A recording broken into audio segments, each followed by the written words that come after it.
তাহলে চলো এবার আমরা 13 নম্বর অঙ্কটির সমাধান করি। 13 নম্বর অঙ্কে কি দেওয়া আছে? 13 নম্বর অঙ্কে দেওয়া আছে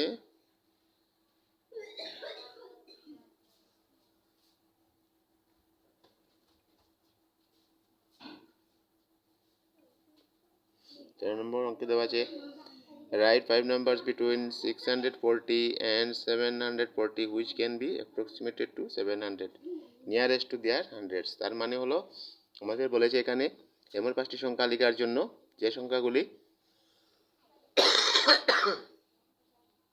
640 আর 740-এর মাঝখানে থাকতে হবে, যার আসন্ন মান যার আসন্ন মান নয়, যেগুলি আবার 700-এর নিকটবর্তী আসন্ন মান হয়। তাহলে আমাদের চিন্তা করতে হবে 700-এর নিকটবর্তী আসন্ন মান হতে পারে এমন 5টি সংখ্যা, যেগুলি আবার 640 আর 740-এর ভিতরে মাঝখানে থাকে। ঠিক আছে, তাহলে এখানে প্রথমে দিয়েছে 640, কিন্তু 640 তো কখনো হতে পারে না 740-এর নিকটবর্তী। তাহলে আমরা কি করব, একটু উপর থেকে লিখব, 650 থেকে আমরা আরম্ভ করব সংখ্যাটি লিখতে। ঠিক আছে, তাহলে দেখি সলিউশনে আরম্ভ করি। তোমরা দেখো আমি কি করি, সলিউশন লিখে, ভিডিও বেশি লম্বা হয়ে যাবে, আমি বেশি বিস্তারিতভাবে বুঝাবো না, শর্টকাট করে দিয়ে দেব। প্রথম সংখ্যাটি হবে কি, দেখো এখানে 640 আছে, কিন্তু 640 তো লেখা যায় না, কারণ 640 তো 600-এর নিকটবর্তী আসন্ন মান হয়ে যাবে। আমরা আরম্ভ করব 650 থেকে।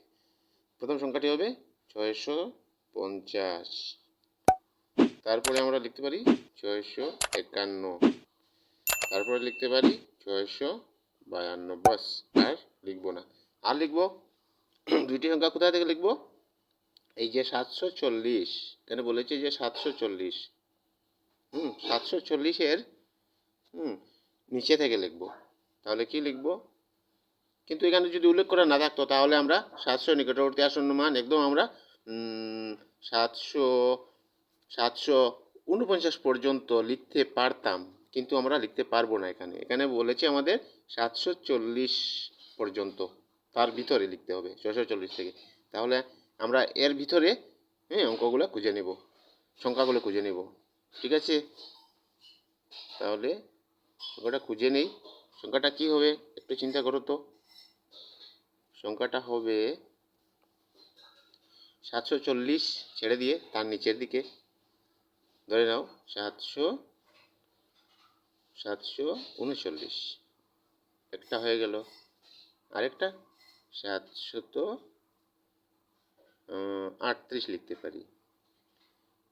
আর 5টি লেখার জন্য বলেছে তো, তাই লিখলাম, আর লেখার প্রয়োজন নেই। ঠিক আছে, এই অঙ্কটি এখানেই শেষ। ঠিক আছে।